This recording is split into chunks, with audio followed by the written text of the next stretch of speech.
क्या आपने कभी किसी अनजान नंबर से कॉल रिसीव किया है? अगली बार जब कोई अननोन नंबर आपको कॉल करे तो 2 बार सोचिए, क्योंकि हो सकता है वो कोई जिंदा इंसान ना हो।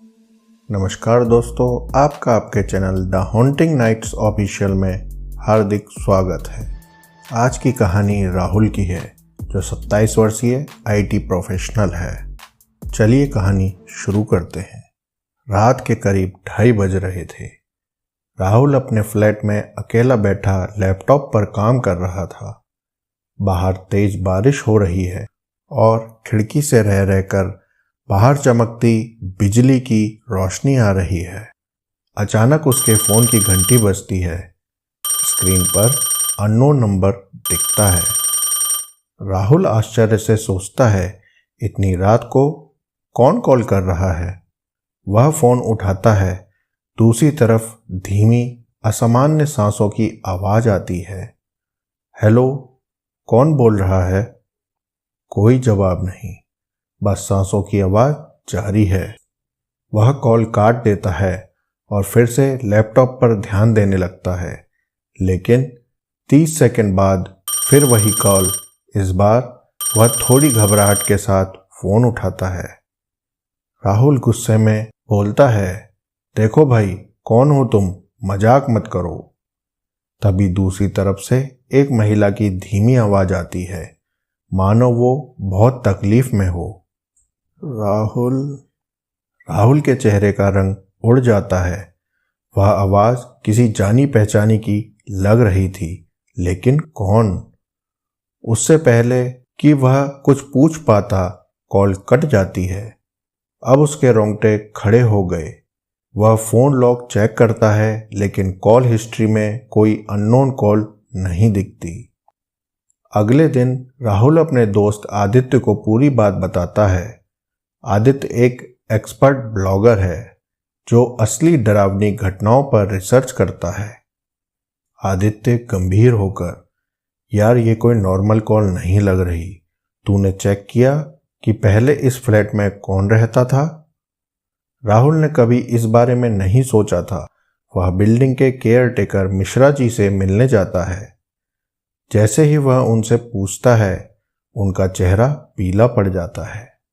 मिश्रा जी धीमी आवाज में उसे बताते हैं, बेटा ये मत पूछो, तू इसी फ्लैट में रहता है ना? वहाँ पहले भी अजीब चीजें हो चुकी हैं। राहुल जिद करता है तो मिश्रा जी डरते डरते बताते हैं कि 3 साल पहले इसी फ्लैट में एक लड़की सोनिया अकेली रहती थी।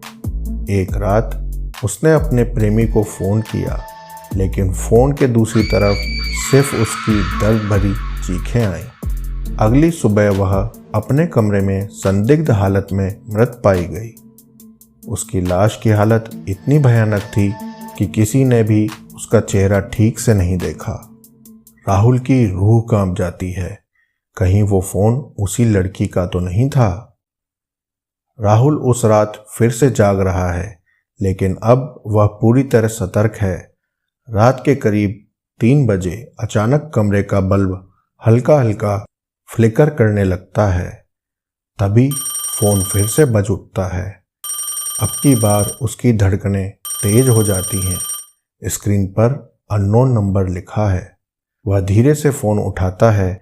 दूसरी तरफ कोई लड़की सिसक रही है और फिर हल्की फुसफुसाती आवाज़ आती है, राहुल वो आ रहा है। अचानक कॉल कट जाती है। तभी राहुल को महसूस होता है कि कमरे का टेम्परेचर अचानक गिर गया है। उसके कंधों पर ठंडे हाथों का एहसास होता है, मानो कोई पीछे खड़ा हो। डरते हुए वह धीरे धीरे पीछे मुड़ता है और देखता है, आईने में एक धुंधला पर जल चुका चेहरा दिखाई देता है। राहुल चीखता है, लेकिन उसकी आवाज़ गले में ही अटक जाती है। तभी कमरे का बल्ब अचानक फट जाता है और अंधेरा छा जाता है। अगली सुबह राहुल बदहवास हालत में आदित्य के पास पहुंचता है। वह अपनी कॉल हिस्ट्री चेक करता है। अननोन नंबर की कोई भी कॉल रिकॉर्ड नहीं थी। आदित्य मामले की छानबीन करता है और पुलिस रिकॉर्ड निकालता है। तभी उसे एक चौंकाने वाली सच्चाई पता चलती है। आदित्य राहुल से कहता है कि सोनिया की मौत एक आत्महत्या नहीं थी, उसे उसके बॉयफ्रेंड ने मारा था और मरने से पहले उसने बार बार फोन करके कई लोगों से मदद मांगी, लेकिन किसी ने उसकी नहीं सुनी। शायद अब वो तुझसे मदद मांग रही है। राहुल को अब समझ आता है कि वो आवाज कौन थी, लेकिन अब उसके पास कोई रास्ता नहीं बचा था।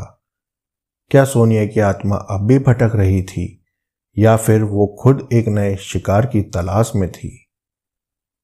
राहुल धीरे धीरे अपने अपार्टमेंट की ओर लौटता है। उसके फोन की स्क्रीन फिर से ब्लैंक हो जाती है और अचानक अननोन नंबर का कॉल फिर से आ जाता है। इस बार स्क्रीन पर लिखा होता है, don't ignore me. Screen blank हो जाता है और सिर्फ एक हल्की रहस्यमयी हंसी सुनाई देती है। राहुल के दिमाग में अब एक ही सवाल था, सोनिया उसे क्यों कॉल कर रही थी?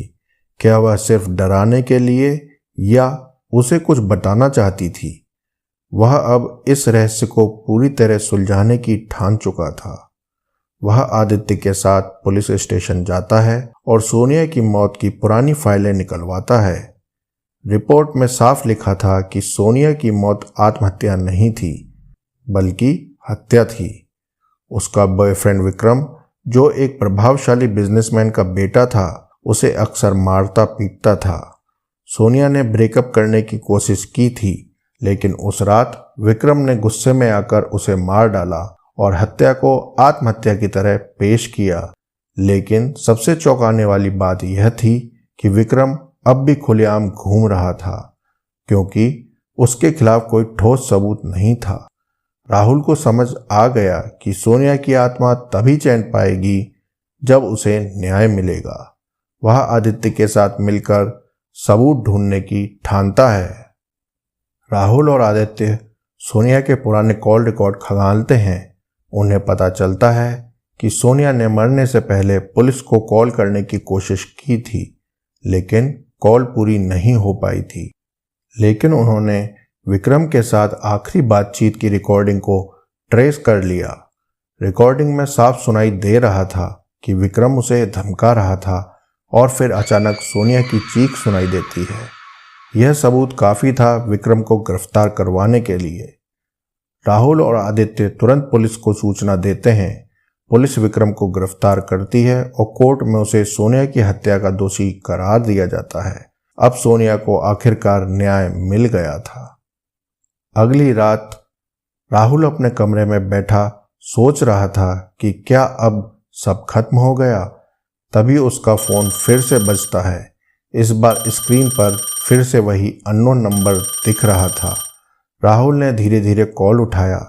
दूसरी तरफ सन्नाटा था, लेकिन फिर एक धीमी शांत आवाज सुनाई दी, थैंक यू राहुल, अब मैं आजाद हूं। इसके बाद फोन डिस्कनेक्ट हो जाता है। राहुल फोन की स्क्रीन देखता है। इस बार कोई कॉल लॉग में नहीं थी, लेकिन उसे महसूस हुआ कि कमरे का तापमान सामान्य हो गया था और पहली बार उसे एक अजीब सी शांति का एहसास हुआ। सोनिया की आत्मा को अब मोक्ष मिल चुका था। राहुल खिड़की से बाहर देखता है। हल्की हवा चल रही थी और चांदनी फैल रही थी। ऐसा लगा जैसे कोई मुस्कुराते हुए विदाई ले रहा हो। कभी कभी अधूरी कहानियां किसी के इंसाफ के इंतजार में भटकती रहती हैं, लेकिन जब उन्हें न्याय मिलता है तो वे हमेशा के लिए आज़ाद हो जाती हैं। अब सोचिए, क्या भूत सच में डराने के लिए आते हैं या फिर वो इंसाफ की तलाश में भटकते हैं? क्या आपने कभी किसी अनजान नंबर से कॉल रिसीव किया है? अगली बार जब कोई अननोन नंबर आपको कॉल करे तो 2 बार सोचिएगा, क्योंकि हो सकता है कोई आपसे मदद की पुकार कर रहा हो। यदि आपने यहाँ तक कहानी सुन ली है तो कृपया इस चैनल को सब्सक्राइब करें, ताकि भविष्य में आने वाली डरावनी भूतिया कहानी और सच्चे अनुभव आप तक पहुँच सकें। लाइक और शेयर तो आप वैसे ही कर दोगे। मिलते हैं किसी नए डरावने अनुभव के साथ।